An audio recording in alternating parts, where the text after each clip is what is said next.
Alright, we're live again for episode 24 of the Pro Go Baduk Weiqi Podcast. I'm Shao Dai, and we have again... Gaza! Now, the audience couldn't see my excited hand gesture when I said your name, but I was waving my arms around, if that helps. Well, we gotta do that one time. We gotta do like a video of that. Yeah. I think people would love to see that. They're dying to see it. Let's get started this week. We got quite a bit to get through. Now, this is something that was left over from, maybe 2 weeks ago now, almost. The CCTV Cup that's just concluded in China. So, what's the CCTV Cup? Now CCTV is not closed circuit television here. It's the I'm not exactly sure what it's short for. It's an acronym for, but it might be Chinese Central TV, which is the biggest TV station. It's the national TV station, and for a long time, China only had one national broadcaster. Like, imagine the whole of China only had one, but they have multiple channels. But this is one of the biggest media, companies in China. It's state-owned, I do believe, and they run this CCTV Cup. Now, I'm not really sure if this CCTV Cup is still associated with the CCTV, the TV station, but it's still called that. So, whatever it may be, it's still going. Now, something very interesting about this CCTV Cup, it's meant, because it's made for TV, it's meant to be fast games, but in this year they changed the main time to 1 hour, and then 1 minute by Yomi, one time. This is curiously exactly the same as the time control for the Nongshim Cup. So basically the story was that because there's a lack of competition in China, they wanted to make this competition to have the same time control as the Nongshim Cup in preparation for the Nongshim Cup that's coming up, which I believe in sometime in November. Yeah.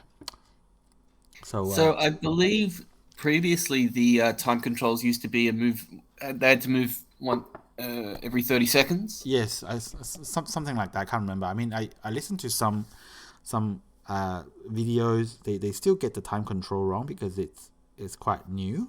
But I'm pretty sure it's 1 hour this time. But it used to be like 30 seconds per move or something. I think it used to be. It was basically China's version of the NHK Cup. Right. In Japan. Yeah. And Korea also has an equivalent, the KBS Cup. But yeah, like as you say now, the time limit for this version is now 1 hour, which is quite a substantial difference. I found that very interesting. As you said, that it might be to train these players for the Nongshim Cup, but yeah, very interesting that they made this change. Yeah, and also because it used to be that the winner of this CCTV Cup gets to play in the Asian TV Cup, which is a fast competition for international fast competition. So that was where so basically the winner of Japan's NHK Cup and Korea's KBS Cup and China's CCTV Cup would all participate in the Asian TV Cup. Yes, that's right. Yeah, that's right. And I believe it's one of those competitions where there was recently a Japanese winner, and when I say recently, I mean within the last 10 years. I believe Yamauta actually won that. Yamauta has won that. That's probably that's one of his few wins in sort of an international competition. He did also win an international competition in 2011. Yeah. I'm just checking. So I believe he won this one in 2013. He won the Asian TV Cup. Yeah. So just under 10 years. Yeah. Yes. So Yamauta has done pretty well. So let's just look at the pairings very quickly. It's a 32-player field. And we're probably not going to go through every single matchup. We'll just try to pick out the main ones. Now, Kerje did make it past the first round, which is a little bit of a surprise for me. Kerje, of course, being the number one player in China. Yeah, he's still ranked number one. Yes. Can I just quickly ask Yeah. how were there qualifiers for this or I really don't recall. I think it might have just been the top 32 player according to the ratings, the Chinese official ratings. And if you choose not to participate, then it just your spot goes to the next highest ranked, and so on and so forth. I do believe that's how they picked it. So that's why that's how they ended up with the 32 players, which are all top okay. players. There's no really surprise here. Maybe we'll just quickly go through the field. So the field is Deng Yifei, Lin Xiao, so and then we got Liao Yunhe and Xu Chaoyang, Tan Xiao and Tu Xiaoyu, so and then Yiling Tao and Gu Zihao, Fan Tingyu and Tao Xingyan, To Jiaxi and Tong Mengcheng, Ding Hao and Shi Yue, Li Weiqing and Li Xuanhao. Oh, that's going to be a big one. That's a That big one. one. That's a big one. And by the way, They're the two informed players yes, in China at the moment. It uh, seems. yeah, correct. Because Li Weiqing has almost a perfect record. I think he only lost one game in the Jia League before recently, and Li Xuanhao, of course, was have also only lost one game in the Jia League. But Li Xuanhao didn't always play in the main player spot because Yang Dingxin is also on his team. But Li Xuanhao is now ranked second in China, so he might play it more on the main player board going forward. Let's keep going down the list. We have Peng Liyao and Xie Ke, and then we have Wang Xinghao versus Zhang Tao. Now, unfortunately for Wang, he didn't even make it past the first round, so he lost to Zhang Tao in the first round, the very first round. So Oh dear, that's a huge shock.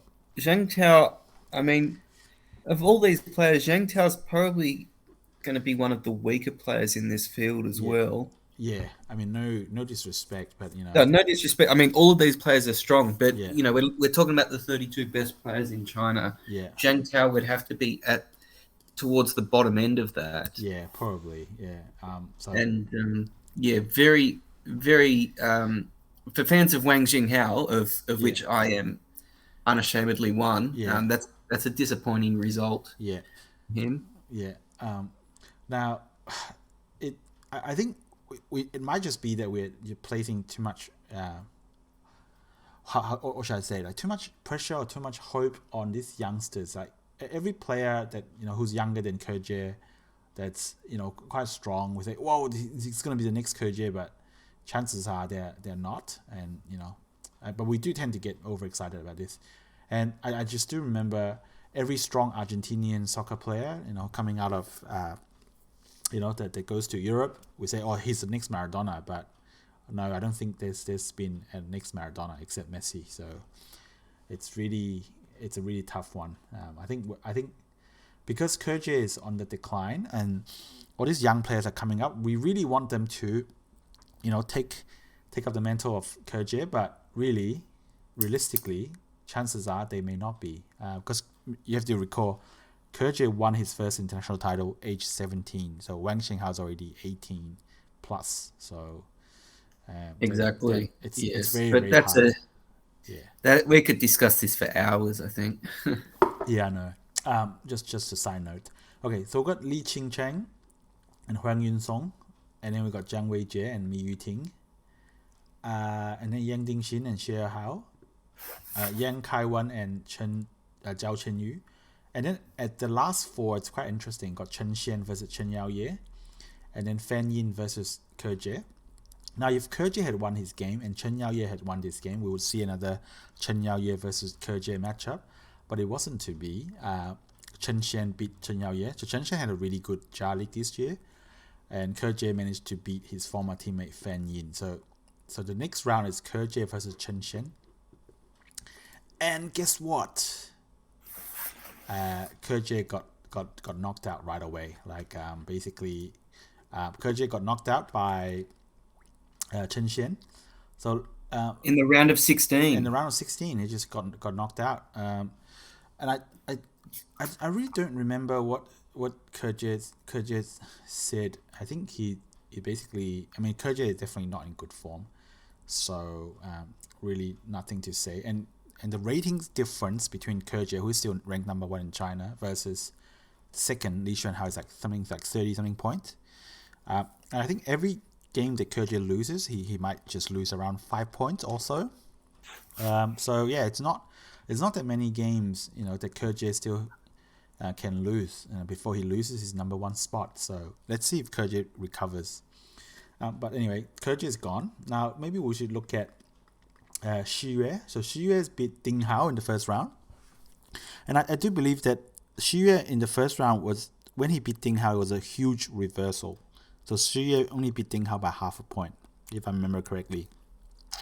And basically, when they were reviewing the game, Ding Hao basically said, "Now, if I can lose a game like this, I might as well just retire." So it was a crushing blow for Ding Hao. So yeah, so Ding Hao didn't quite make it. And what's interesting is Li Xuanhao managed to beat Li Weiqing, and then Li Xuanhao ended up facing Shi Yue, and basically Shi Yue also won that game by slaughtering Li Xuanhao's dragon. So Shi Yue has done quite well. And what's remarkable here is that Shi Yue is like 31 years old, and I think there's this sense in China that if you're over 30, then you're very unlikely to win major competition. But Shi Yue is progressing quite fast still. So his next opponent is Tao Xingran, and guess what happened there? Well, wait. Can we just now that we've got the first 2 rounds out of the way, can we have a look at the quarterfinal matchups? Yeah, the quarterfinal matchups are, we've got Liao Yuanhe versus Tu Xiaoyu. Okay, 2 very young players there. Yeah, they're both born post 2000, but Tu Xiaoyu is still younger at around 18. Tao Xingyan versus Shi Yue.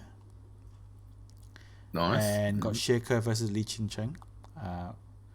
They're on the same Jia League team, actually. Yes, they are. They're on Hangzhou. I do believe that out of the 4 games or something, 3 of them were between teammates. And then got Xie Erhao versus Chen Xian. So yes, these are the matchups. I do believe Tao Xingyan and Shi Yue are also in the same team, Shenzhen. Oh, I think they are. Yeah. They are too. Yes, yeah, they are. They are. Liao Yuanhe and Tu Xiaoyu, they might be both Chengdu players, I think, maybe. Can't remember. I'm gonna quickly check that. Yeah. But yeah. Okay, let me quickly check. They are. Yeah. They're both Team Chengdu. Yeah, yep. So that's something I do remember. So like that's crazy. Yeah. 3 of these matchups are between teammates. Yeah. Teammates in the Jia League team. But so let's fast forward to see what happened next. Or actually, maybe we should look at some picks, just because. So this is where they're playing. If I'm not wrong, they're playing in Zhejiang in this play called Pinghu, and I think in China there's a famous 10-game series that was played in China. It happened in this location. All right. Anyway, this is where they're playing. So over the board in real life again. Very nice. That's Shi Yue and Li Xuanhao. Yes. Kerja and Chen Xian. That's Chen Xian. Yeah, that's Chen Xian. I did not expect it. He looks different than I thought. Ah, right. Maybe it's because from the side. That's Lian Xiao and Liao Yuanhe. Xie Erhao and Zhang Tao.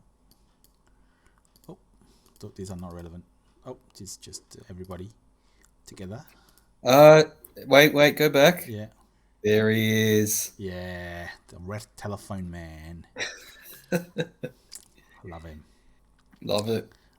Alright. Okay, so that's some picks. And then we now let's go back. What happened to Xie Yue versus Tao Xingran? What happened? What happened? It happened. Let's look at. So basically, what's happened was that Xie Yue beat Tao Xingran. And then Chen Xian lost to Xie Erhao. Xie Erhao lost to Li Qingcheng, and then Liao Yuanhe beat Tu Xiaoyu. So by the semi-finalists are Li Qingcheng, Shi Yue, Xie Erhao, Liao Yuanhe. But it's Liao Yuanhe playing Shi Yue, right? I think it's Liao Yuanhe playing Shi Yue, Li Qingcheng playing Xie Erhao. Now something very interesting is happening here, because by the semi-final, there was only one player who has ever won the CCTV Cup, and that was that person is Li Qingcheng.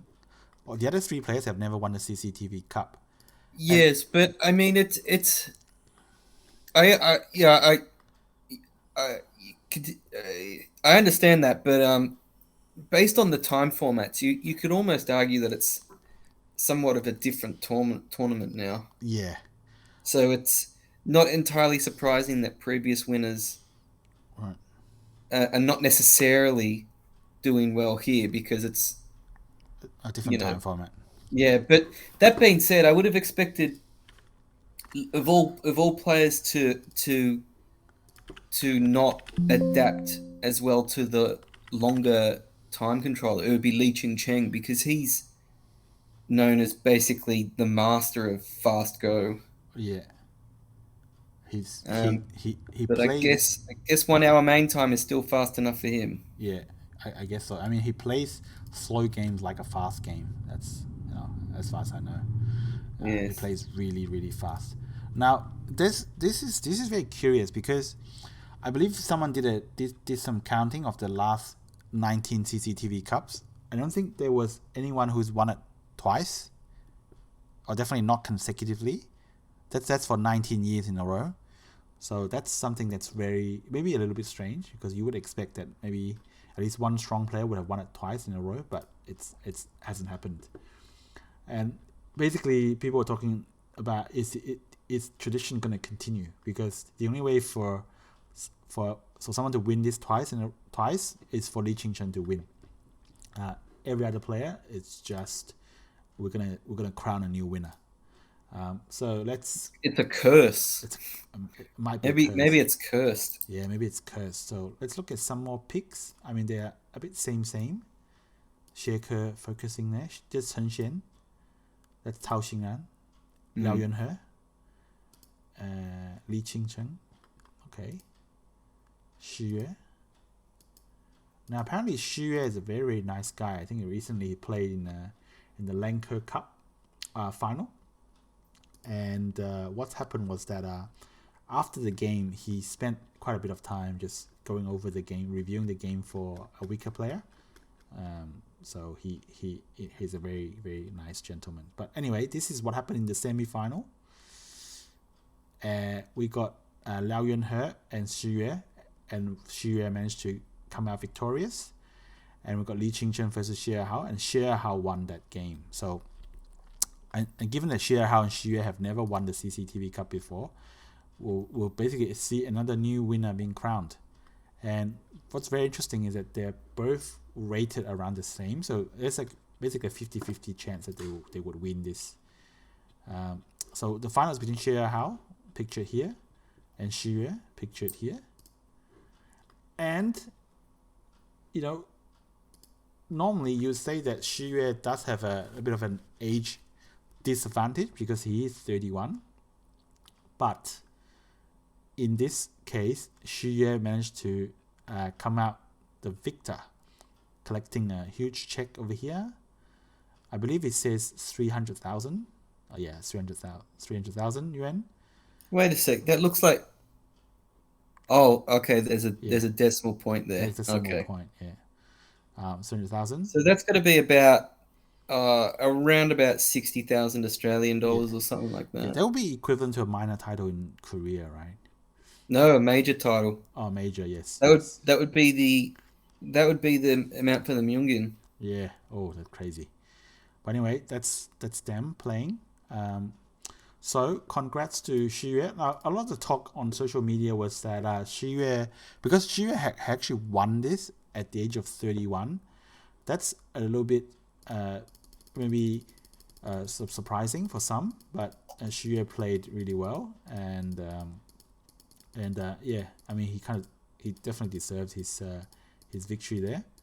And so this is a game that we're playing through. I don't think there's anything that I wanted to particularly cover, but just let people see the moves.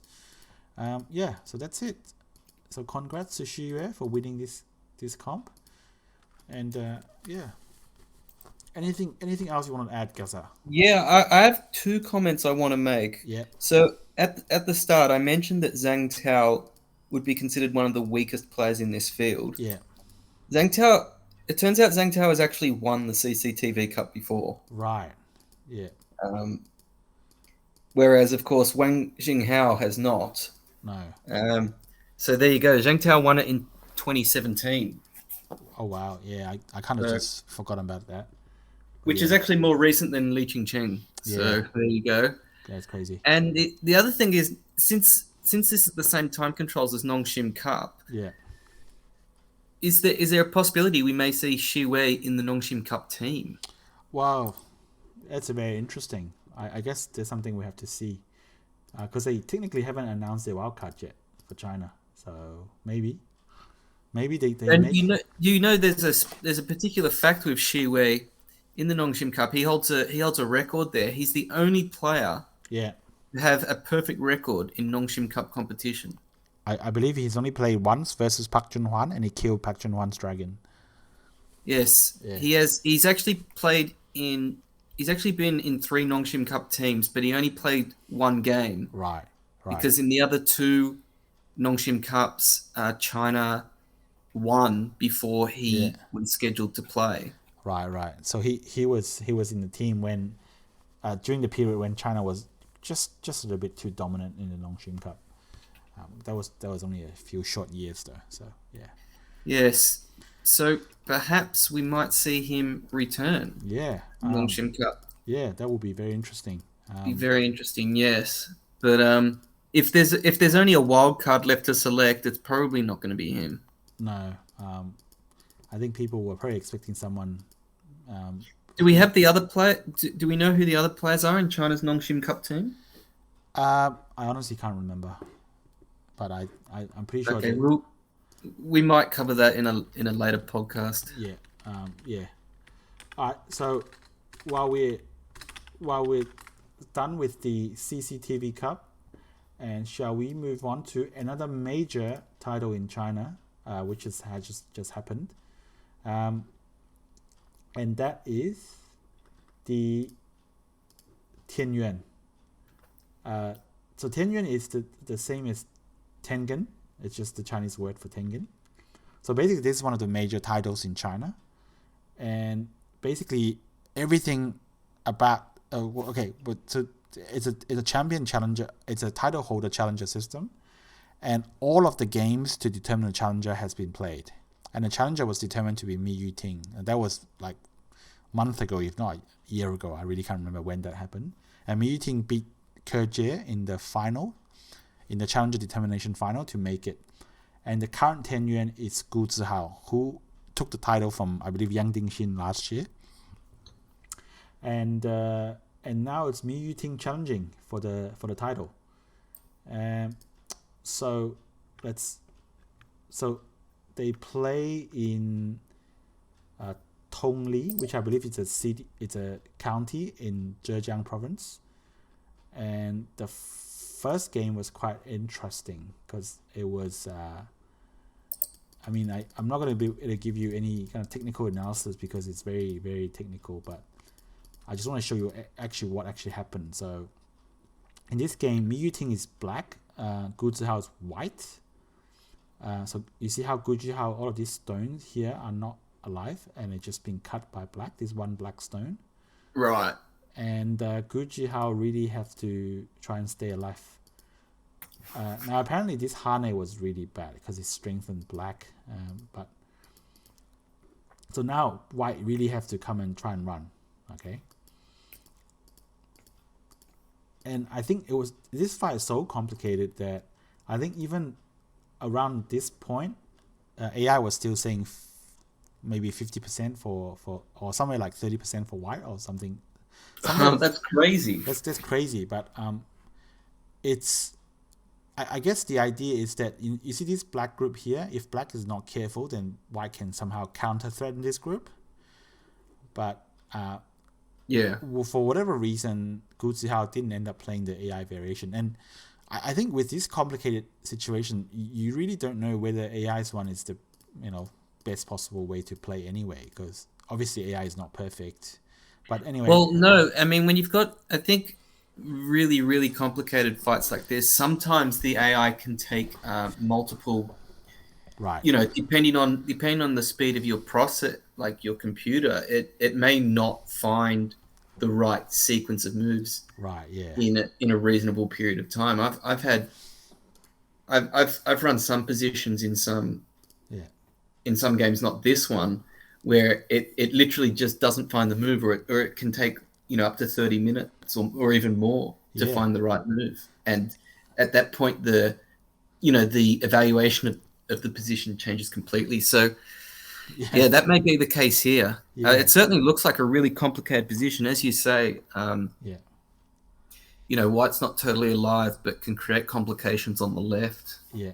So it's very complicated because it's like one group, another black group, another black group.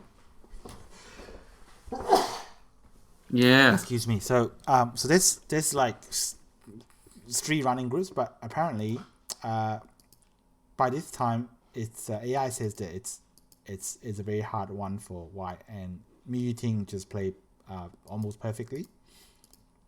And what ended up happening was that I just want to show you the last move, and that's how the game ended. Yuting played this move, which is a nice Tetsuji. I guess the next move is aiming at this Atari, and then because this stone here, it's gonna help with something. But apparently this is not the only move. Yuting at this point has multiple ways to kill off this group, but yeah, this is what ended up happening in the first game. Zihao's dragon got completely slaughtered, just gone. And Yuting, of course, it's known as someone who can read very deeply in a local area, and yeah, so that's basically exactly Yuting's forte. And so unfortunately for Gu, the first game didn't go well for him.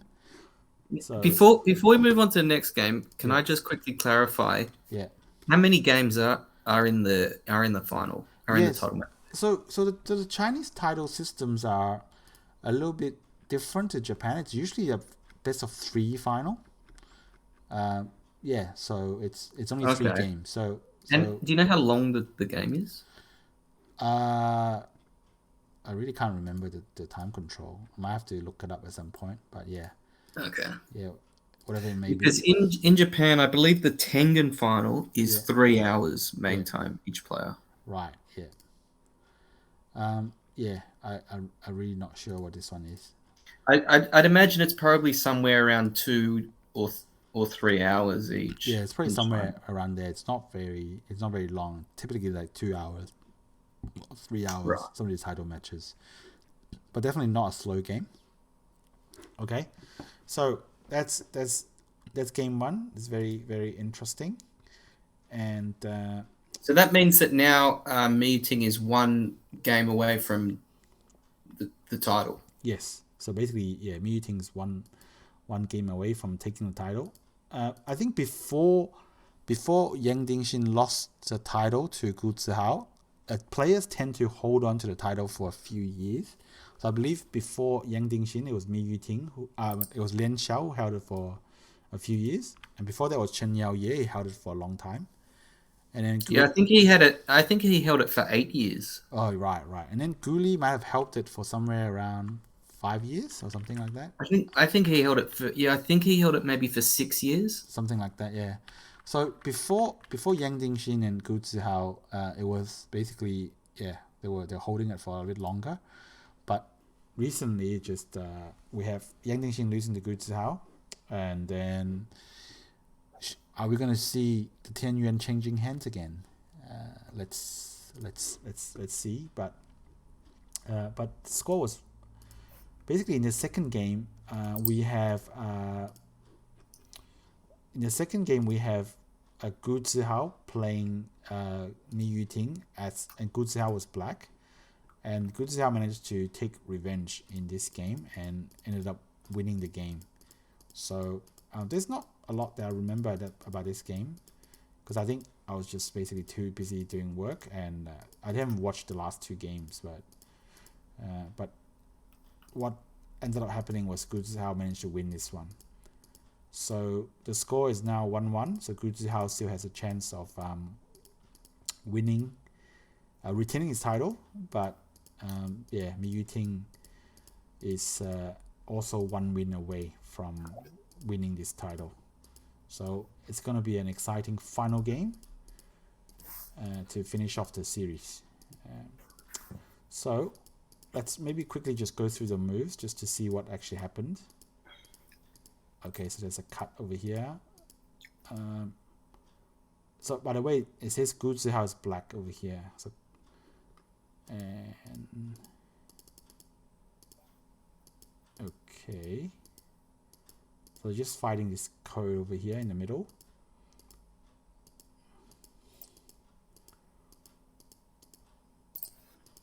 Oh, it's quite complicated. Okay. I think Zihao only ended up winning by 1.5 points, so it's very close Yosei game. Yeah, I believe he won it by 1.5. Yeah. So probably not going to go through all the Yosei, but yeah, I just ended up being a Yosei fight at some point. Okay. Crazy. All right, so that's it.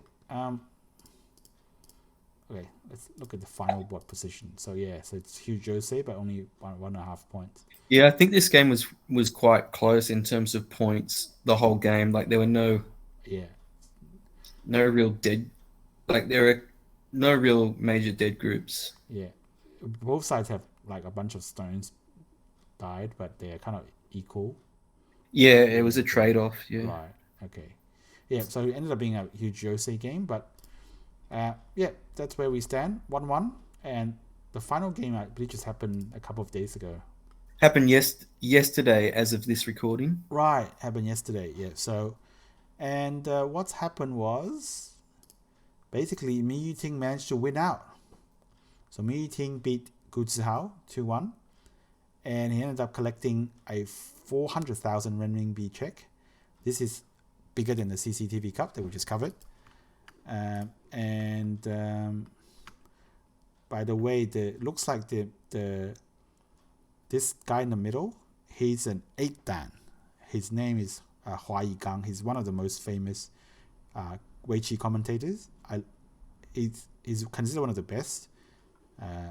So he used to tell really interesting stories. So hopefully one day we'll see us. He's one of the Weiqi's TV series where he goes through his 4 most memorable games. That's quite interesting, because back then when he was he's probably in his 70s now, but when he was learning Weiqi back then, Japan was a lot stronger than China. It was completely reverse now, maybe even more so, because Japan was just so much stronger. So he was the first generation of Chinese players Chinese pros to become strong. So he's an 8 dan, so he's quite strong.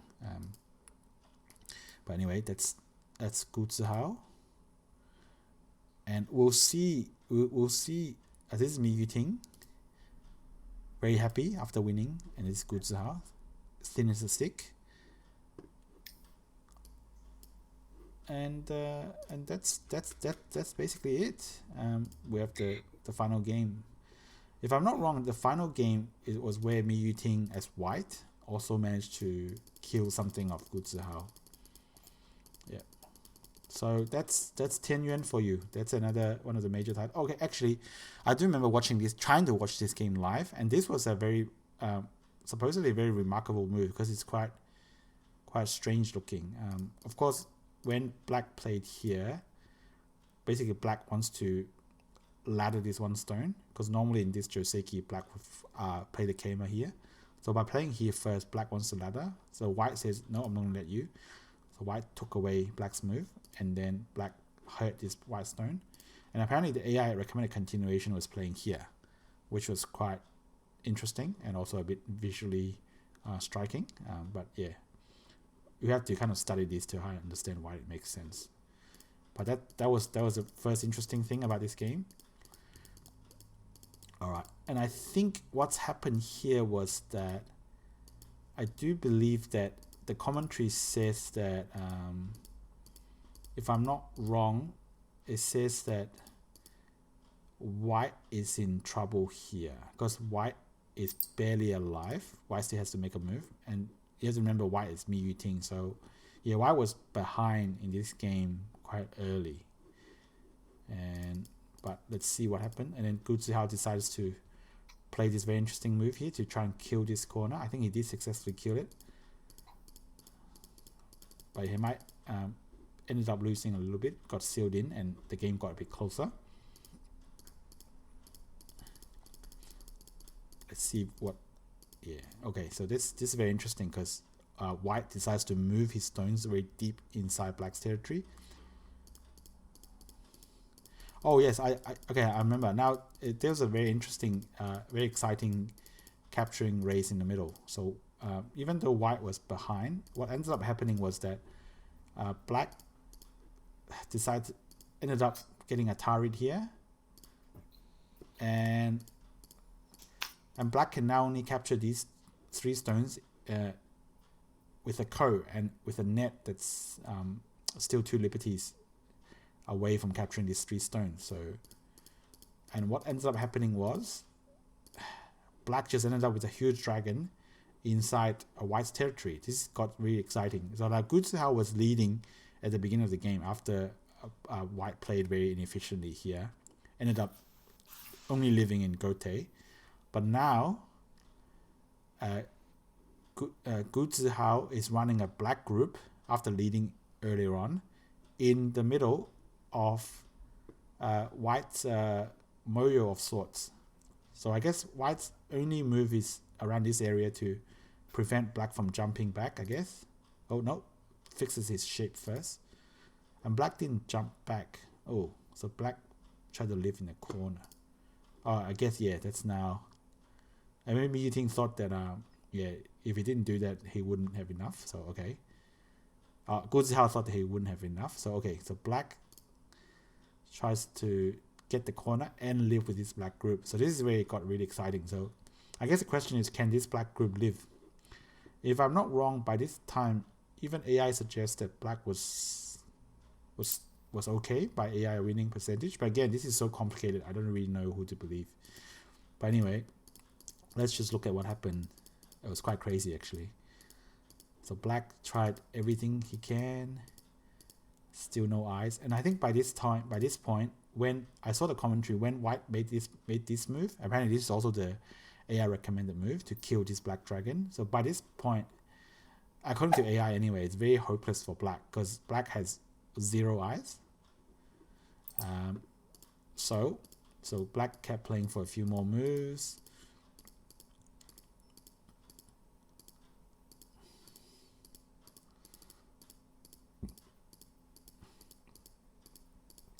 Trying every trick he can.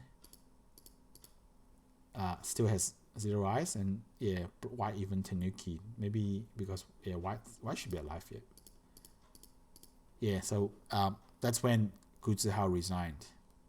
So you see how this whole Black dragon just got completely killed. It still has 0 eyes. That's a big dragon.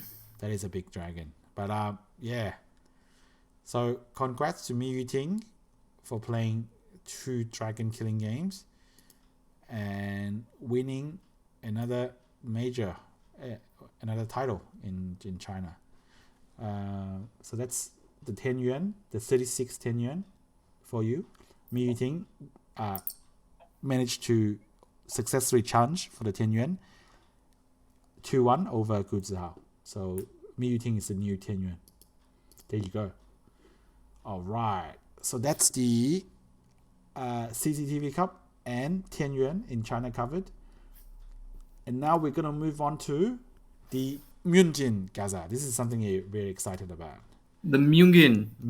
Yes, so this is one of Korea's big major titles, and it's also their oldest still running major title. This is the 45th Myungin this year. Yep. I believe in the past, so it's the 45th running of the Myungin, but it's actually the only the 2nd edition in its current format because it went on a hiatus after 2015, I believe. Right, yeah.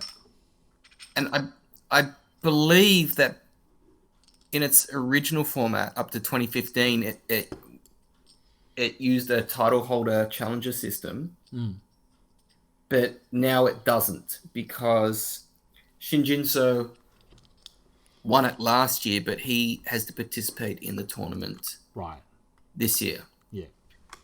So, but it is a double elimination format. Yeah. The main tournament started with 16 players. Yeah. And when we last looked at it 2 weeks ago in podcast number 22, I believe, there were 6 players left. Right.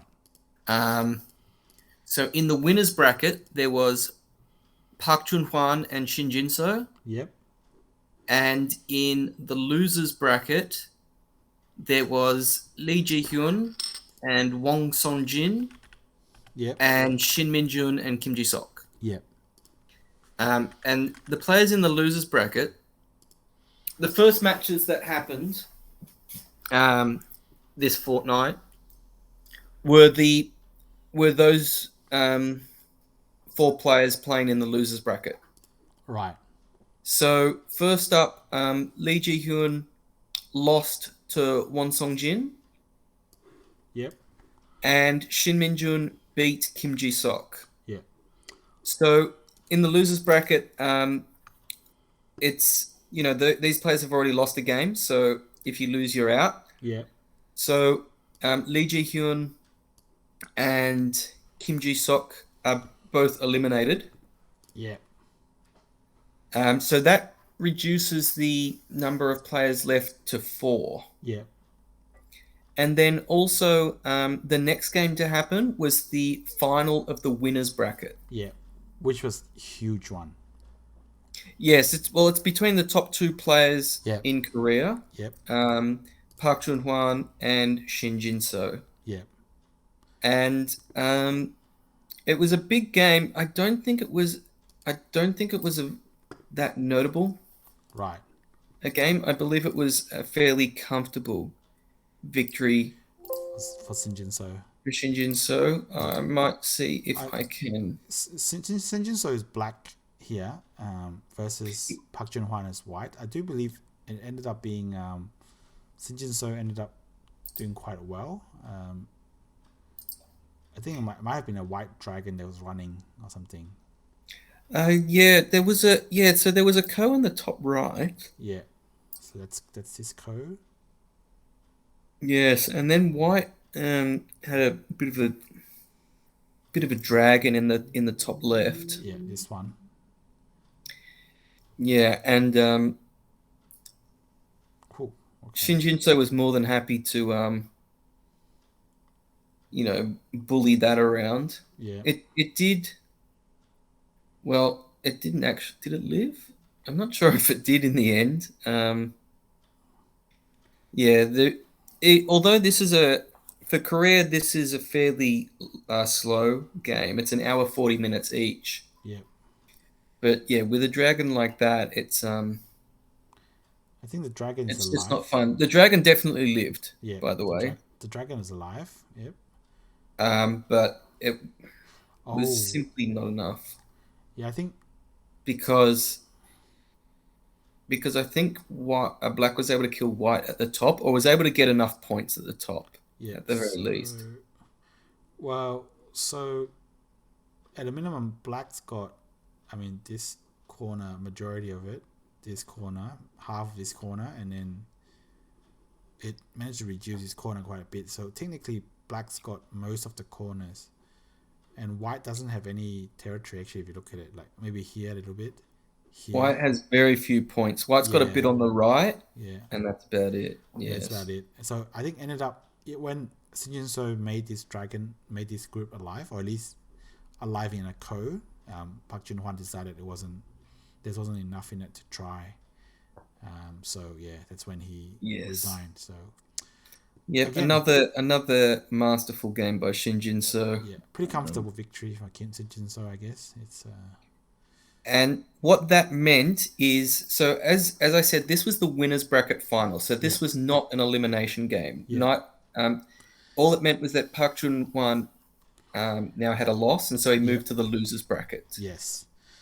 So the situation is, so this is the situation as of 1 week ago. Shin Jinseo is the winner of the winner's bracket, and that means he's in the final. Yes. Okay. And just to be clear, in the final, there's no. The final is a best of 3. Yep. Coming from the winner's bracket, you don't have any extra advantage. Right. Yep. So if you lose 2-1, you lose. You don't win the Myungin. Yeah. So the double elimination format is sort of gone now. Yeah. Well, would you say winner's advantage is like versus the person who comes from the losers bracket? Would it be that he had to play less games? Well, I mean, the simple advantage is that they're in the final, right? Like they're in the final, and they did it comfortably. They didn't have to be concerned about getting eliminated, being in Karaban essentially. Yeah. That's all it is really. Okay. Yeah. Now so there are now 3 players in the losers bracket. Yeah. So first off, Won Seongjin and Shin Minjun will play each other. Yep. And the winner of that will play Park Junghwan. Right. Yep. And then whoever wins that will make the grand final. So Park Junghwan, he's still only 1 game away from the grand final. Yep.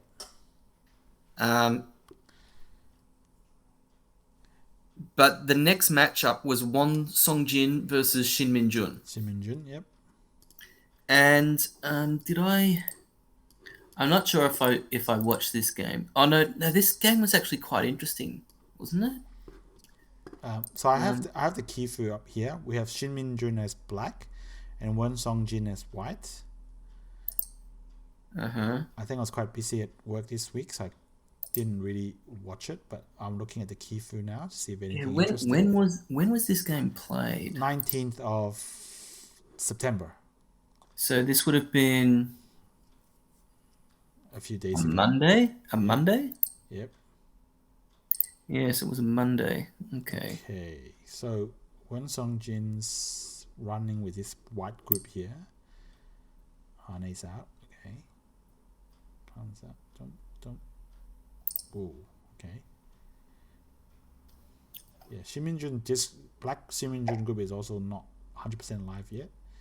So let's see what magic Shin Minjun can do over here.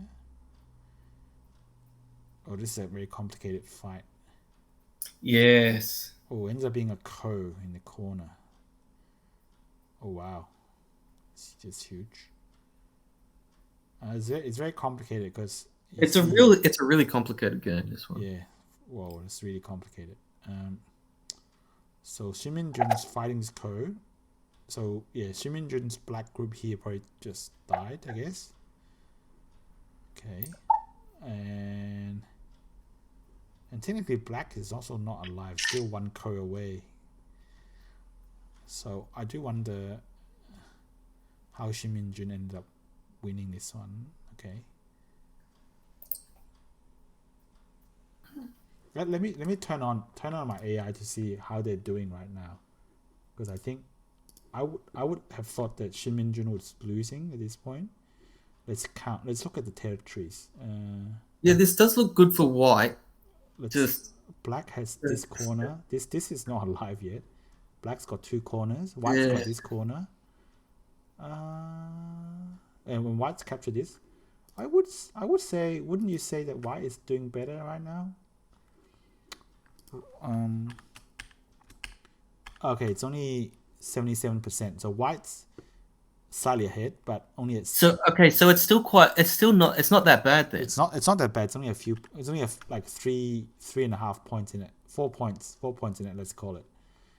Okay. Right. Okay. That's interesting. All right. So it's not as bad as I thought. But obviously, okay. So white ends up taking this, and then black. Oh, black didn't want to spend a move here because that might be just too slow. But this black wanted to play a sente move at the top. Yeah. This black is half dead, I guess. But it could be alive, I guess, if black play one more move. But anyway, doesn't matter. Okay. So what's? Oh, black decided to threaten this white group. Okay. Oh, nice. Okay. Oh, that might be one Seongjin's mistake there, because it ended up letting. So, Minjun 0. Okay. Okay, ended up with. Maybe let's turn on AI again to see what AI thinks. Okay, it says white's ahead, so it probably thinks that white can live with this group. Okay, so it's not too bad. I mean, it does it depend on the code? Where's the code? Well, white's now cut off this black group, so. Oh, this is so complicated. This is okay. Oh, so white. It looks like white might have made a mistake, because these 3 stones got captured, so the game might have reversed at this point. Yeah, it has reversed. Oh no. So yeah. So I suspect one Seongjin's made a misread somewhere, because by this point AI says white is still ahead. So AI says that white should play here and live. But instead white cut. Filled in his own liberties. And when he blocked, he got clamped. So I wonder, maybe he can't block now. He has to come back. Yeah, if he comes back, he will still be leading by a point. So I don't know what happened. Maybe I think Won Seongjin must have had a misread over here. Yeah, so that's when the game got reversed. I'm not sure if there's anything, but it does look like that getting this thing clamped was, not good. But anyway, that's. Oh, he didn't end up doing anything to the corner either. Oh, okay. I think maybe there's like a throw-in Atari, and okay. So black has to make a move here. So white gets to Atari. Oh, yeah. So the corner ends up just being Ko. Right. Yeah, of course, over here, if black possesses corner, I guess this is this annoying thing over here. I think that's how it works. Okay, so black has to connect. All right. So ends up being a Ko. Interesting. Okay, so ends up finding this crazy code over here. I'm not really reading these moves very carefully, so I don't know if white has made any, moves that's losing him points already. Ooh. Okay, because so I ended up fighting this code. Okay, what's happened? Oh, okay, no, nothing happened yet. Oh, okay, black decides to finish off the code, and white got this 2 stones, I guess, and a bit of the corner, but black is still alive, so, and ends up being maybe like a Yosei now. So I just realized black lived on the left. Black lived on the left. Oh, this one, yes, black's alive. Yeah. Oh, so at this point, the Yosei it's only like two points in it according to AI, so it got quite close, but still better for Weon Seongjin. But I guess he ended up losing this in Yosei. But I guess the mistake was probably somewhere around here. He made a misjudgment or misread. He thought the corner, he could make more in the corner, but ended up just being a Ko. So I guess the benefit he got was just this, which ended up he lost a few points. So No, black's winning now. Oh, black's winning. Okay. According to your AI. Oh yeah, okay. It's up by 2.5 and 3 points. Yeah, okay. Sorry, black was winning. So maybe the exchange wasn't good enough for white. So yeah. Yeah. It's hard to say, but I guess unless you count carefully, you don't know what's happened. But it does look like losing these 3 stones here was probably not good. It was definitely just a few. Won Seongjin just had some inaccuracies in Yosei. It right. Seems like. Yeah.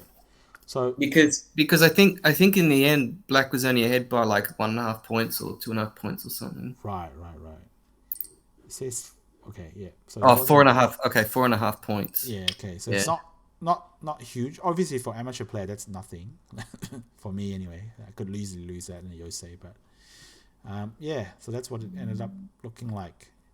So basically, because Shin Minjun won this game as black by a reversal, pretty big one. So Shin Minjun is now going to face off with Park Junghwan in the losers bracket final. Yes, and interestingly, I should point out Park Junghwan had the same.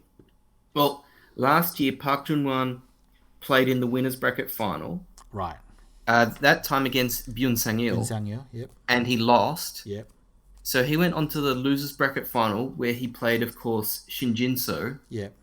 And he lost that. So this time around, he once again lost the winners bracket final. Right. And now he finds himself again in the losers bracket final. Yeah. So will he finally win one of these bracket finals, or will he go 0 from 4? Right. And shall we spoil this result? Yes, let's spoil it. Yeah. Well, Park Junghwan didn't quite make it either this time. So he lost to Shin Minjun. So he lost. He's lost the winner. He lost the winners bracket final and the losers bracket final both this year and last year. Right. It's unfortunate. A bit unfortunate, but okay.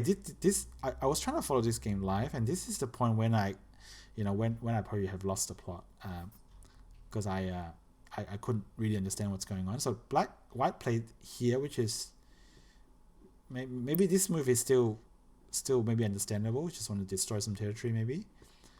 Okay, so black played here. That's okay, and then white. Okay, that's fine. Okay, I think I'm now starting to not understand what's happening. No, this move here. Yeah. This move here. Now, a friend of ours said this looks like a move by a 15Q player. Yeah. But apparently this is the AI recommended move. Right. So I think I would need someone much stronger than me to explain what the follow up is. I mean, I guess you can see that white can push through either direction. Yeah. So for anyone just listening, by the way, this is the game between Shin Minjun and Park Junghwan. Yeah. And this is move 36 that we're talking about. Yeah. And this is Park Junghwan just played like deep inside black's territory, and I really don't fully understand the meaning of this move. I can see a few possibilities, but I really don't know what's happening. But anyway,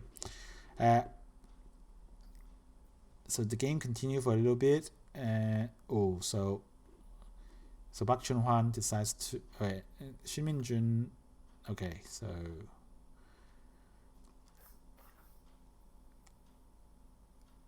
I just remember thinking if they play Baduk like this, then I don't really understand anything. Like I really don't know what they're doing. I mean, not that I can understand a lot of pro games, but sometimes those moves that we just highlighted, they were just extra special because really hard to understand. Okay, well, so ended up Shin Minjun ended up building a big center. Park Junghwan looks like it's got 3 corners. One of them's quite big. Actually, the other one's quite big. This one's not small, not that small either. Maybe it's normal size. But Shin Minjun's got a huge center.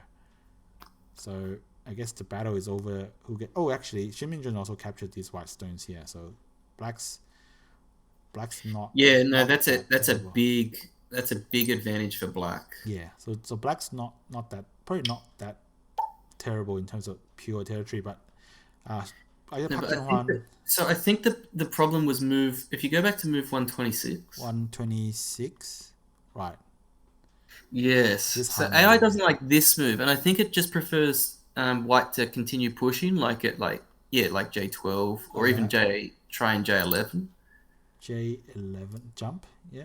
Yeah, even that seems to be okay. It doesn't like that sort of Hane. I guess it does look odd because aren't you Hane into black's thickness over here? But anyway. Yes. But who am I to judge? Okay, anyway, okay, mate. Okay, so what ended up happening was that Park Junghwan managed to, Shin Minjun managed to just cut off white's group, which is now completely surrounded by black stones, and I guess it's hard to tell, but it's hard to tell if white is alive here. That's the question. Right. So I guess it's the move 126. It's not obviously bad because it could possibly be a successful invasion, but. I guess White is also betting on. You see how this black group is also cut off. So this black group is also cut off. But I guess there's some weakness over here for White. So I don't know what's going to end up happening. Okay, so black play. Oh, so when black plays a Sente here, which could potentially save this black group, Park Junghwan decided that these two stones can't be saved, or maybe and so he played elsewhere, trying to make this group alive. I guess. Okay, he finally saves this one stone after playing a Sente move over here. Yeah, he played a Sente move first. Okay, so when Park Junghwan played this diagonal move, and Shin Minjun makes an empty triangle, that's clearly what we all know what Shin Minjun trying to do over here. I love it when pros play. Just an aside, I love it when pros play empty triangles because it's like it's always interesting to because there are some Go proverbs. Yeah, and they're not meant to be taken like literally. Like you apply these rules, without exception. Correct. Yeah. But it's still interesting to see pros play bad shapes because they're obviously good moves. Yeah. Still, and even sometimes in Joseki's you play empty triangles and things like that, and really, really curious to see sort of these sorts of exceptions to the sort of standard wisdom of Go. Yeah, that's right. So, and I think at this point, it looks like Park Junhwan's managed to connect his white group back, but Shin Minjun managed to start this curry over here, which is threatening to capture all of these white stones. Yes, yes, exactly. And also, these white stones are all captured. So, I guess without checking AI, I would say Black's leading by this point. Black's ahead by a healthy amount. Yeah, it doesn't look good because White's lost too much. I'm pretty sure that it's all about the kill at the top. Yeah. Okay, so by this time, Park Junhwan resigned, maybe just behind by too many points. But yeah, so what's happened was that Shin Minjun has earned the right to face off with Shin Jinseo again in a best of 3. Is it a best of 3? It's the Myungin final is a best of 3. Right. Okay. So Xiaodai is saying, you're saying again, so you're alluding to the fact that they just recently played in the Korea Strongest Correct. final, which was a best of 5, and Shin Jinseo defeated Shin Minjun in that one, 3-1. 3-1, yep. So now they're having essentially a rematch, this time in the Myungin. Myungin, so... whereas this time it will be a best of 3. Yep. The first 2 games will be played on the 5th and 6th of October. Yep. So in a couple of weeks. Yep. And the third game will be on the 10th of October. Yeah, if there's a final game, it'll be on the 10th of October. So, yes. What do you think about the Shin Minjun's chances here, Gaza? Oh, it's hard to say. It looks like Shin Minjun, thankfully, is in good form. Yep. Recently. In my opinion, watching him in 2021, he seemed to be one of the most, if not the most, inconsistent player in Korea. Right. One week he would win the LG Cup. Yeah. And then literally the very next week he would fail to qualify for a domestic tournament. Right. I believe actually he didn't even qualify for this Myungin. I'm pretty sure he was a wild card. Right. Yeah. Okay. Oh wow. Which is I'm gonna have to. I'll try and confirm that. Well, yeah. Can you look at the preliminary tournament? The preliminary tournament table is helpfully in here. So Hong Moon-jin made it. So Hyun-jun, Kim Ji-seok, Kim Se-dong, Cho Kwan-yu. That must be Cho Wank-yu. Yeah. That's Cho Wank-yu. That's a mistype. I don't think it's a mistype. This website does tend to romanize it differently. But anyway, this Lee Ji-hoon, Sim Jae-ik. I'm just reading out the names of those who qualified for the main tournament. So Kim Seongjin, I believe he's the one that's the oldest participant. At 40. That's Blackie. Yeah, Blackie. that's Blackie. He might be 48 or something. And then Kang Seung-min, Park Junghwan, and An Cho-young. So no, so Shin Minjun didn't make it by he wasn't seeded. There were only 2 seeds. I'll see if I can find where Shin Minjun was eliminated. Okay, Shin Minjun was eliminated in Honmu Jin's group by Honmu Jin. Yes, that's what it looks like. So he lost. He lost in the semi-finals of his group to Honmu Jin. Yeah. So he didn't even qualify for this, and he got put in as a wild card. Now he's in the final. Now he's in the final. Oh wow! Can't say he didn't deserve it. He had a long slog to the final, but. Oh no, he's played some really good games. Some of his best games since the LG Cup final. Right. I think he's got chances. The thing is that no one matches up well with Shin Jinseo. Literally no one. Yeah. But if it was best of 5, I would give him next to no chance. But this is best of 3. Yep. So you fancy Shin Minjun doing another LG Cup final kind of thing versus KJ? Maybe just beating the underdog and then. Oh no! I have to say Shin Jinseo is the favorite. Yeah. I do think Shin Jinseo will win this. Yeah. 2-0. I think he'll win it 2-0. Right. But I'm not. It's not a foregone conclusion. So this one. If I'm not wrong, Shin Jinseo hasn't been eliminated in any domestic tournament this year at all. Actually, he did get eliminated in the Hanguk Kiwon Championship in January. Right. And he also by of all players, Lee Dong-hoon, right? Who's virtually retired now. Yeah, and I okay, a little bit about Lee Dong-hoon. There's some talk that because number 5 and number 6, Park Junhwan lost some points, Byung Sang-yi lost some points, and Shin Minjun maybe lost some points. That he might, and Kang Dong-yoon lost some points. That Lee Dong-hoon, without playing any game, might move back to 4th or something. But yeah, so Lee Dong-hoon, by virtue of him not playing any games, the way the ranking system works in Korea is, if you don't play games, you don't lose or gain points. There's no sort of decay of points. Right. It's essentially that you stay at your point total until, but after a certain point, if you haven't played any games, you'll simply just disappear from the rankings. Right. And if you were to return, you get all your points back. So at the moment, since he last played, his ranking has fluctuated between 4th and 6th. Right. So at the moment, according to the latest ratings, he's 6th. Yeah. But yeah, he could move back to 5th or even 4th, depending on how Shin Minjun and Kang Dong-yoon do. Yeah. But eventually he'll just disappear from the ratings. Right. That's simply just how it works. Yeah. In Korea, it usually doesn't have much of an impact because the players that usually leave the rank don't participate.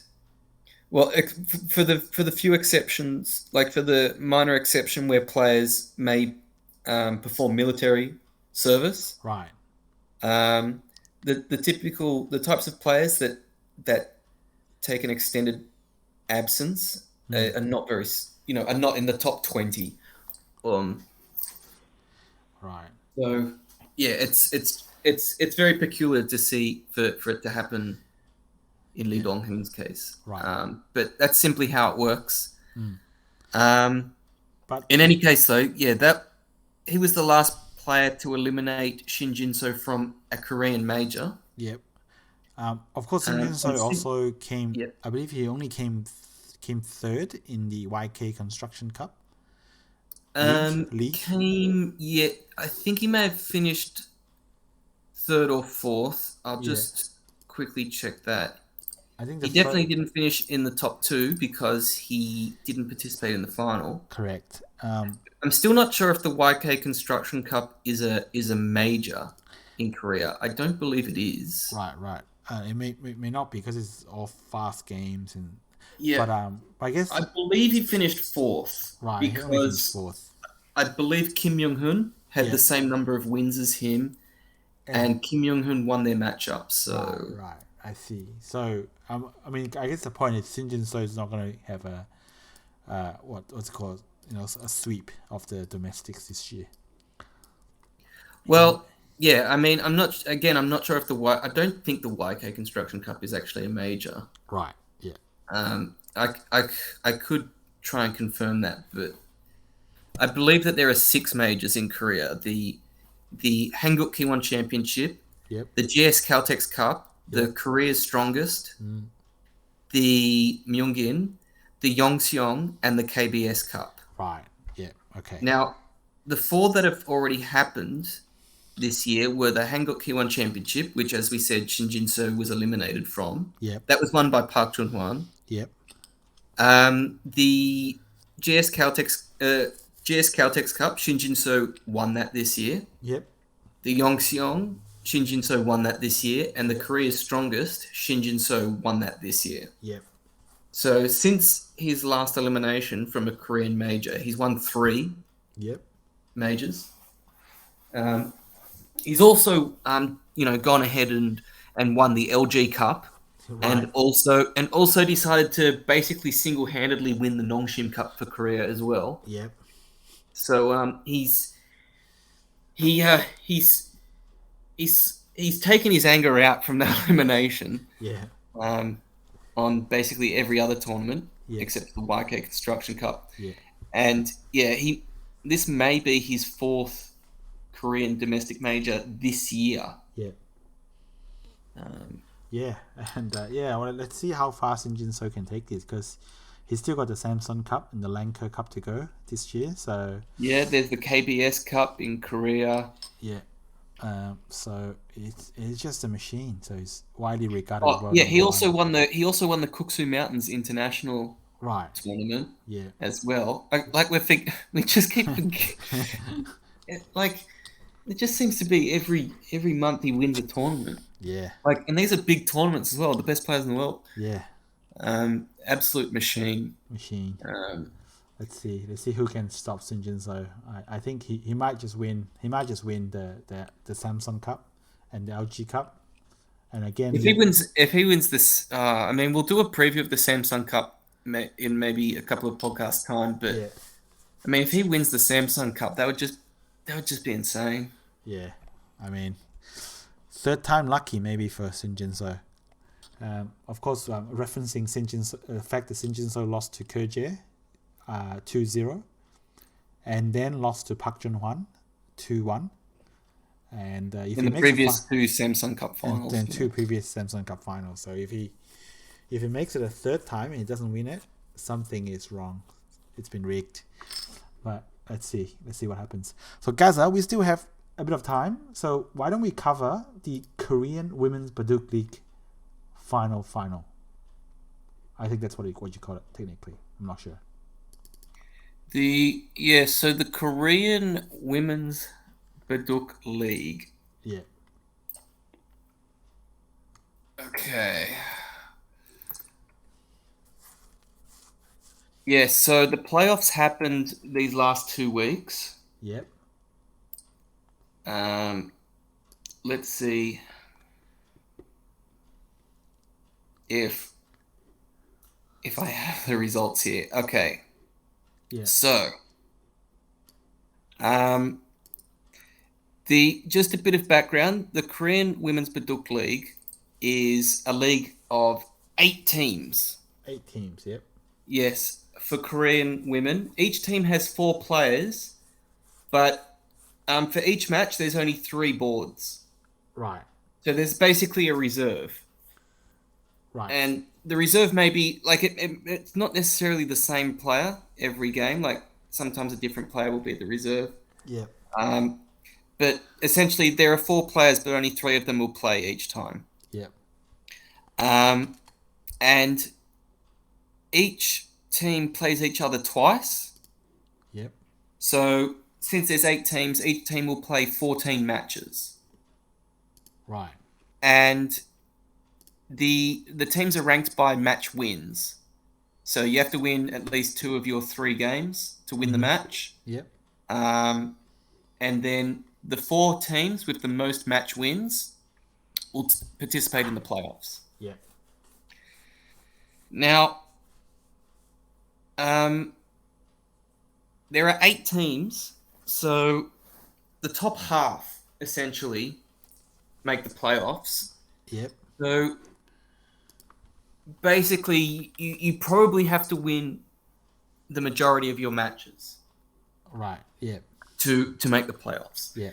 Now, the big shocker of the regular season was that Boryong Mud Right. placed 5th. Now, who are Boryong Mud? Boryong Mud is Choi Jong's team. Right. Yeah. Choi Jong is, unanimously considered the strongest women's player in Korea. Right. Basically, the women's version of Shin Jinseo. Basically, yeah. And it was considered like a foregone conclusion or a guarantee that her team would be in the playoffs. Yeah, guys, I just remember when I told you that Choi Jong didn't make her team didn't even make the playoffs. Like you were completely in the clouds. You were like, what do you mean? What do you mean? Like they obviously made the playoffs. I remember you told me this. I was confused. The reason why I was actually confused was because I thought that 5 teams made the playoffs. Right. I later found out that only 4 teams made the playoffs. Right. But it was still astonishing that Choi Jong's team was not one of them. No. So they won half of their matches. Yeah, exactly half. Right. Yeah, they won exactly half, but that in this case that wasn't enough. No. Because there were 4 teams that won more than 7 matches. Right. And just to give an idea of this, Choi Jong played in all 14 matches for her team. Yep. And in 12 of those, she won. Right. So she lost 2 games, but she won 12. Yep. Her teammates combined, right? They played twice as many matches. Yeah. Right? 28 matches. They won 11 games. Right. So they won less games collectively than Choi Jong alone. Choi Jong, yes. Yeah. And in the end, simply not good enough. And it's just really surprising. And they've had the same team for at least 3 years now. Yeah. They actually won the league 2 years ago. Yeah. Last year they were runner-up. They came second. Yeah. And this year with the same team, they didn't even make the playoffs. Yeah. So it seems like something's gone wrong. So these Choi Jong's teammates are no longer the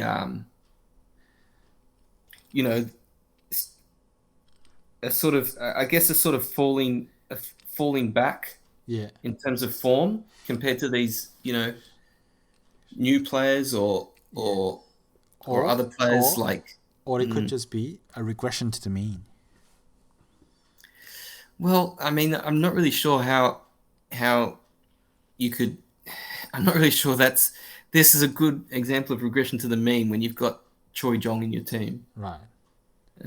It's just it's hard to say because it's just so weird because when you've only got 3 boards, having the best player in Korea as one of those 3 boards is such a huge advantage because it's almost like a guaranteed win. Right. Yeah. And you just need one other player in your team to win, and you win the match. Yeah. In the Open League, in the Korean Open League, there are 5 boards, Yeah. But even when Shin Jinseo is one of those boards and he was a guaranteed win, as he was in the most recent league, you still needed 2 other players on the team to win the match. Right. Yeah. Yeah. So it's just a huge advantage here, and yet they still didn't make the playoffs. So a very big surprise, and I have to say that they probably need to consider dropping some of the players from the team. So the way that these leagues work is that you can keep players, you can hold on to players, or you can release them into a draft. Right. And then any player that's in the draft can be picked up by a team. Yeah. And the teams are drafted in order. So like in the first round, teams will draft in a particular order, and then in the next round they'll draft in the reverse order and stuff like that. So they try and make it as fair as possible. And given Choi Jong's team finished 5th, if they did release all their players except Choi Jong, they will be kind of in the middle of the pack, so they can expect to pick some middle of the road players. Well, the thing is, if they release all their players except Choi Jong, they won't be able to draft anyone in the first round because Choi Jong will be their frozen player. Right. I see. So that's basically how it works. If you decide to keep your some players, obviously you'll be keeping your best players. You won't be able to draft in that round. Yeah, because it's assumed that so basically you can't keep your best player and then hope that you pick another good player, right? So you kind of have to wait your turn. Okay, that kind of makes sense. All right. But obviously they kept all their players the previous 2 years. I was a little bit surprised that they kept all their players this year, considering they didn't win the league. But they did, and it didn't work out this time. But so it will be interesting to see what happens. Obviously, Choi Jong will definitely still be will still be in this team. She's apparently she's from Boryong, so she's actually selected as a local rep. Yep. Like as the regional rep. Yep. So basically, she's going to be part of that team as long as that team's in the league. Yeah. Because she's never. It's going to be a long time before she's not one of the best players in Korea. Yeah. But anyway, her participation in the playoffs will be non-existent. No. So let's look at the teams that are in the playoffs. Now, there are 4 teams, and it works in a step ladder format. Right.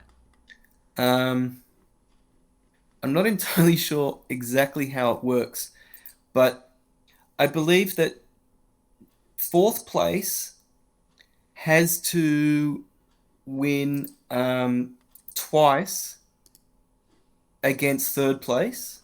Right. Let me just quickly check.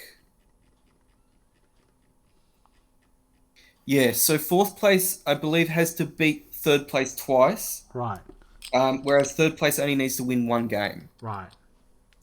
And 3rd place was Samchok Marine Cable Car. Yep. And they were actually last year's champions. Right.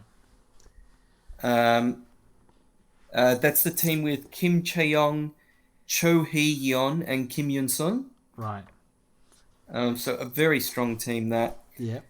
And 4th place was Buan Saemangyom Jamboree. Right. And that's a very young team. So they've got, let me quickly check. They've got Kim Hyo-young, Kim Min-seo, Kim Da-young. Right. So Kim Hyo-young and Kim Min-seo are very, very new pros. Right. Kim Da-young is Kim Chi-young's sister. Right.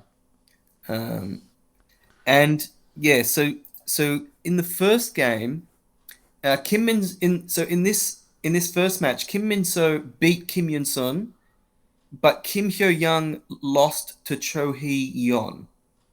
Right. So that meant that the final it was 1-1. So Brong Seimangam Jamboree had to win the final board to still have a chance to stay in these playoffs.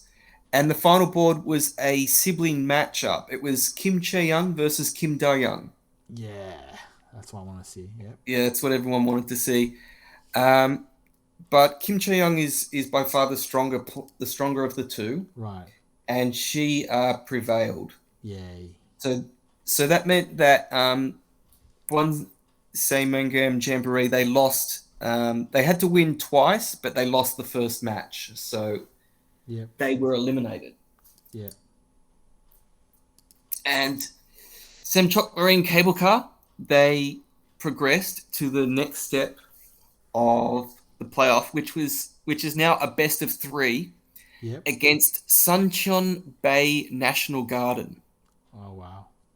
Now they missed the playoffs last season, but this is OU Jin's team. Yep.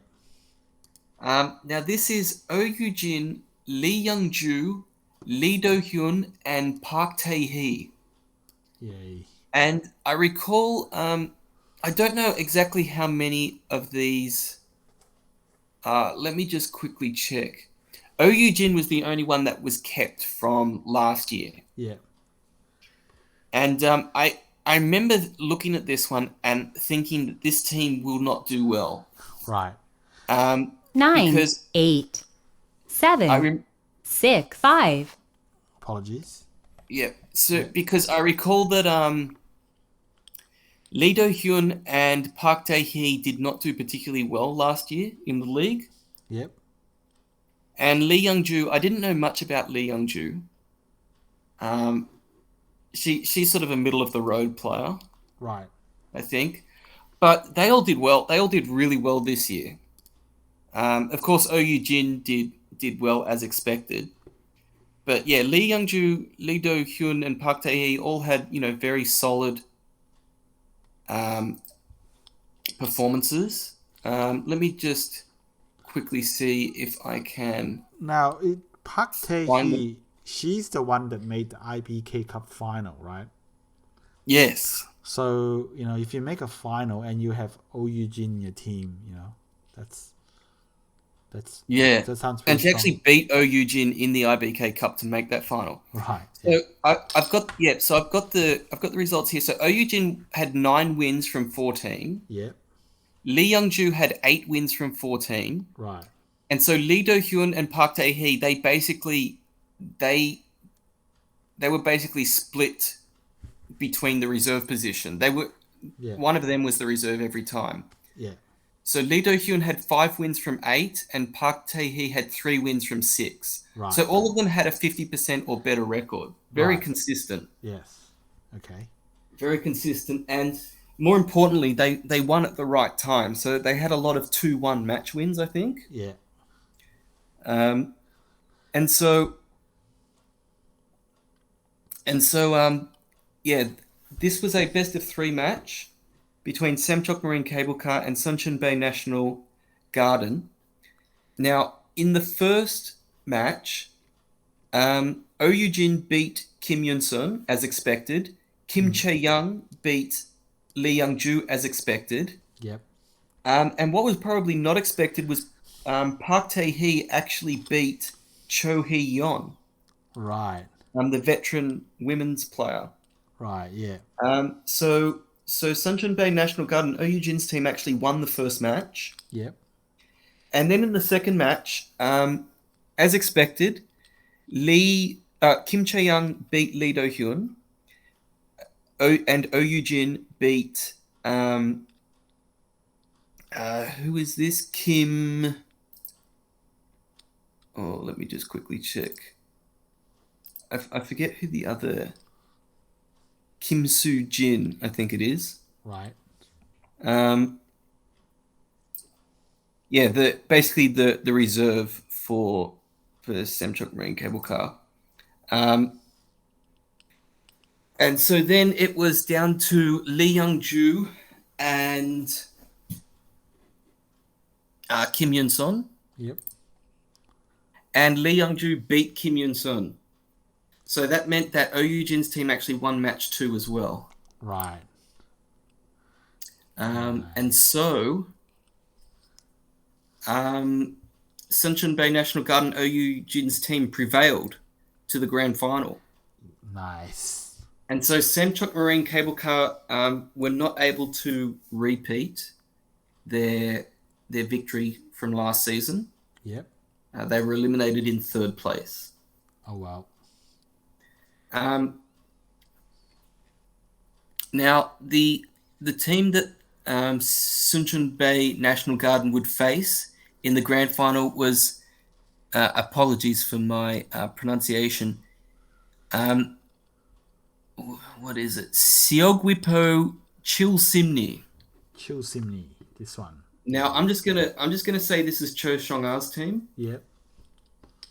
So we'll just call them OU Jin's team and Cho Shong-a's team. Right. For the benefit of Korean fans who don't want to listen to me, bastardize their names anymore. Yep. And Cho Shong-a, in her interview before the start of the league, she said there was only one goal this year, and that was to win the championship. Yep. So that was her main focus. Lee Minjun, in this team, Cho Shong-a and Lee Minjun were kept from last year. Yep. And they added Kim Yoon-young. Yep. And Yoo Joo-hyun. Right. Now, Kim Yoon-young, I'm very surprised that they were able to snag her because she was only taken in the 3rd round of the draft. Right. But she is a very strong player. She obviously was. She didn't participate in last year's league because she was on maternity leave. Right. But yeah, a really strong player, like hovering around the top 10 in Korean women's rankings. Right.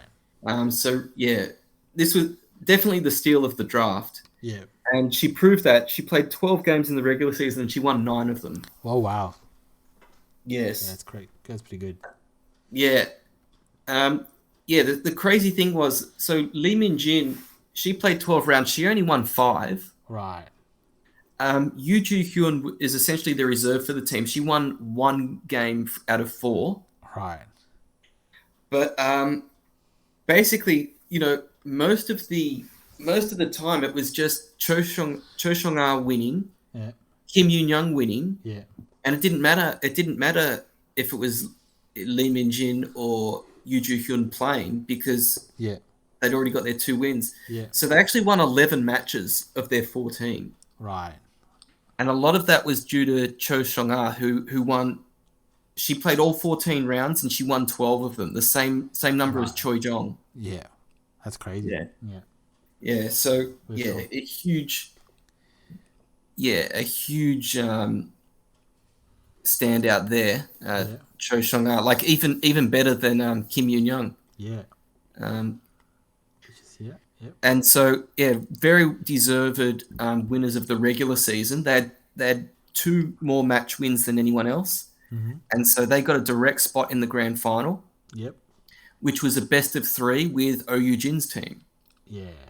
So this was played the previous 3 days. Yep. So the first match, what happened? Let's see. So Kim Yoon-young actually lost to OU Jin. Yep. Probably not a big surprise because OU Jin is, the star player for her team. Yep. But what was a big surprise was Cho Shong-a actually lost to Lee Young-ju. Oh, wow. And so that meant that in the playoffs, they play the first 2 boards, and then they only play the 3rd board if it's 1-1. Right. So in this case, they didn't play the 3rd board. Right. So OU Jin's team won the first match 2-0. Yep. And so that meant that they were 1 match win away from winning the title. Yep. And so in the second match, Jin, once again, she won. She beat Lee Minjin. Yep. But Cho Song-ah came back and beat Lee Do-hyun. Yep.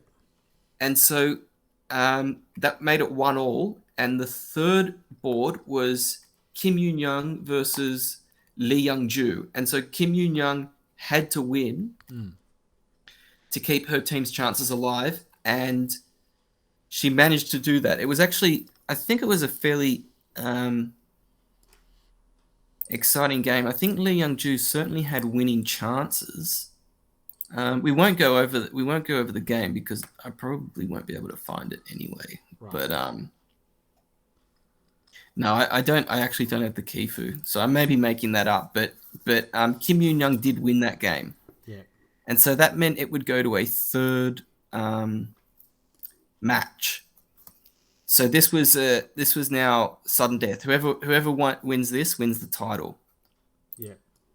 And so the first game was Lee Minjin versus Lee Young-ju, and perhaps against expectations, Lee Minjin won this game against Lee Young-ju. Yep. But the big match everyone wants to see was on board 2, Cho Song-ah versus Jin. Yep. Right? Yep. 2 of the top 5 women's players in Korea. Yep. In this case, Jin won this game. Yep. So that meant that it was 1-1 yet again. And so the final board 3, whoever won this would determine which team won the championship. And it was Kim Yoon-young versus Park Tae-hee. Yeah.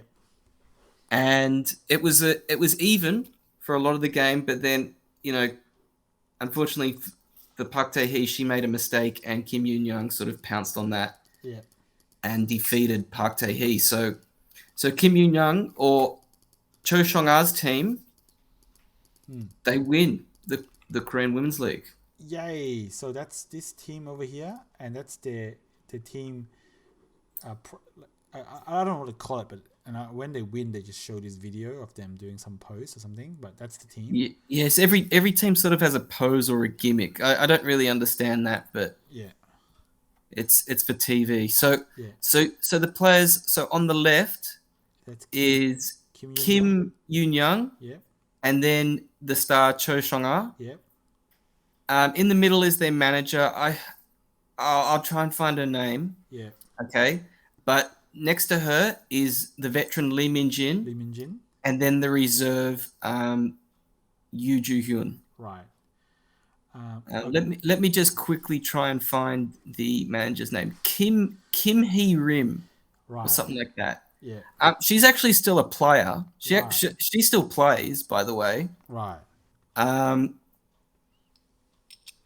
So, but she doesn't play in the, like, she plays in individual tournaments and stuff like that. Yeah.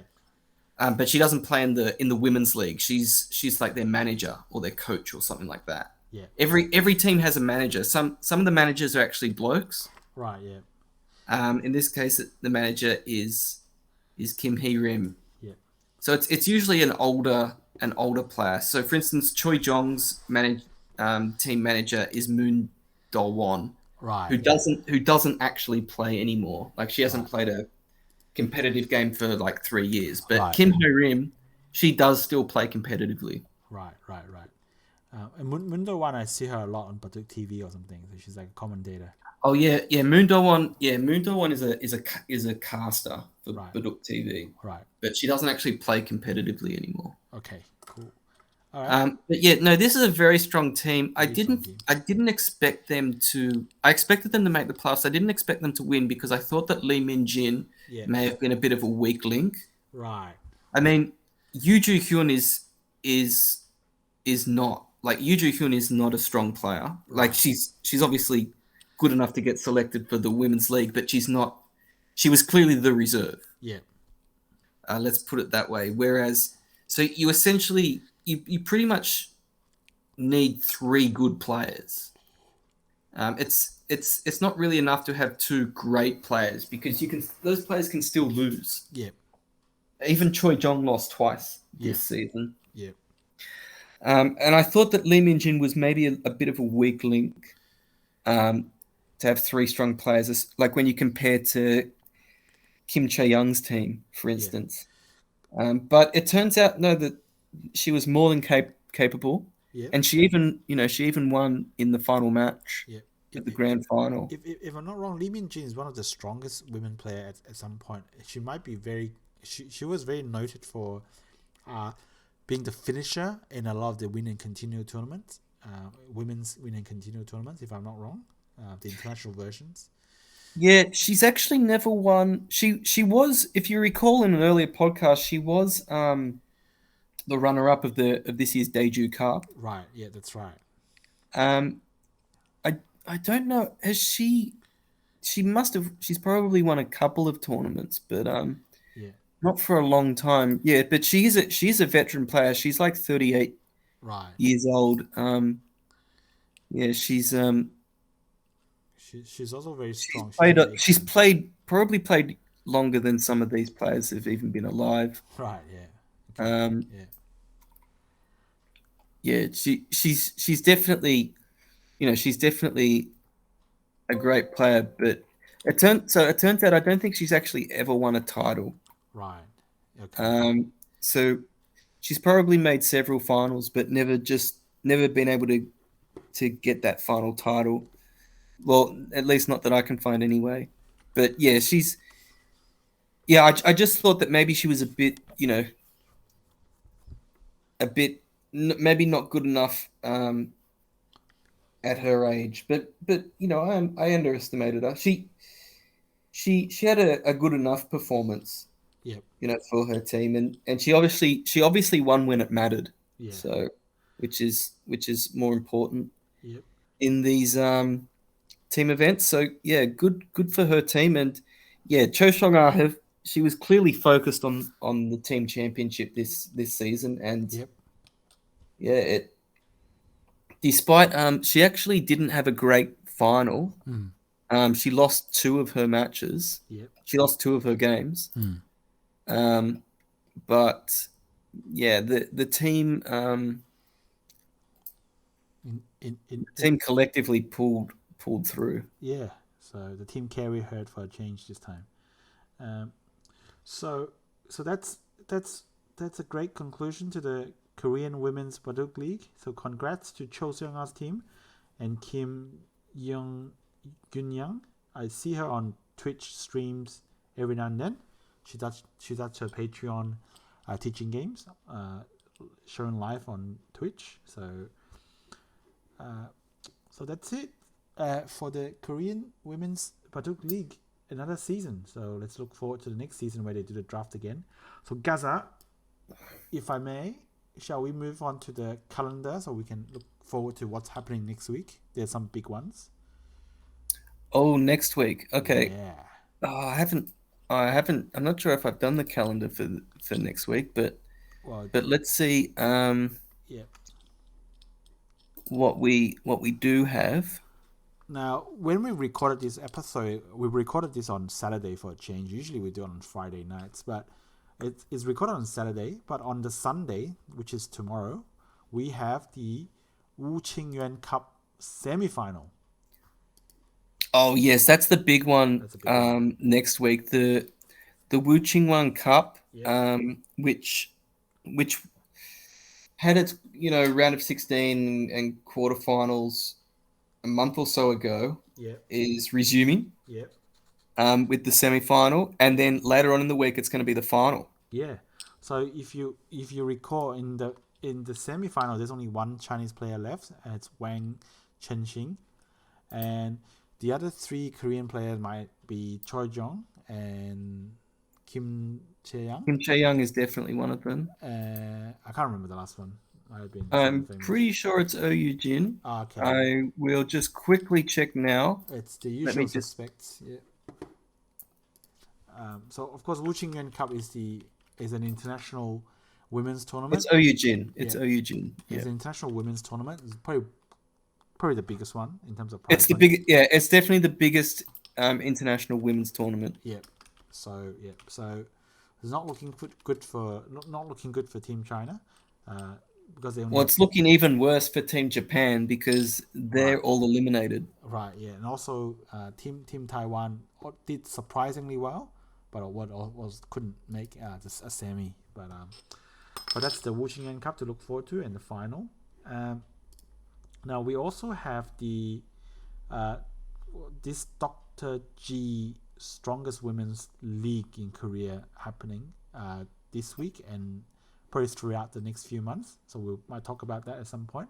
We'll maybe we'll do a preview next week. Obviously, like it's actually already started, but it's going to take a while to finish. So we'll try and do a preview of that next week. Yeah. And of course we have the Japan Rookie King final game 2. So we didn't discuss game 1, but let's wait for all the games to be done and then we. Yeah, we'll wait for the games to be done. But another also a big game which we may not do another podcast beforehand depending on our schedules. Yeah. But a big one in Japan is the Kiriyama Cup final. Right, and that would be between Yamayuta and Hiroshi Yoichi. Right. Yes, one very familiar name and one not so familiar name there. Correct. So that should be the next week, or what we have noted down anyway. Well, yes, there aren't that many. There are a couple of other women's events, Korean women's games next week. But yeah, they're not that notable. Right. Yeah, no worries. I mean, I try to check the calendars, but there's nothing really major in China listed down as well. So, so that's Wu Qingyan Cup is the biggest one next week to look forward to. The Wu Qingyan Cup is easily the biggest one next week, and along with the Kiriyama Cup. Yeah. Yeah, 100%. So we should have enough. We should be able to. The other couple of things that we missed this week is we missed the JAR League. Yeah. So there have been 2 rounds of the JAR League since we last talked about it. Right. Yep. But we'll get to those next week. Yeah. And Korea had their Rookie King final. Yeah. Which we'll cover next week as well. Yeah. That sounds like a plan. So. All right.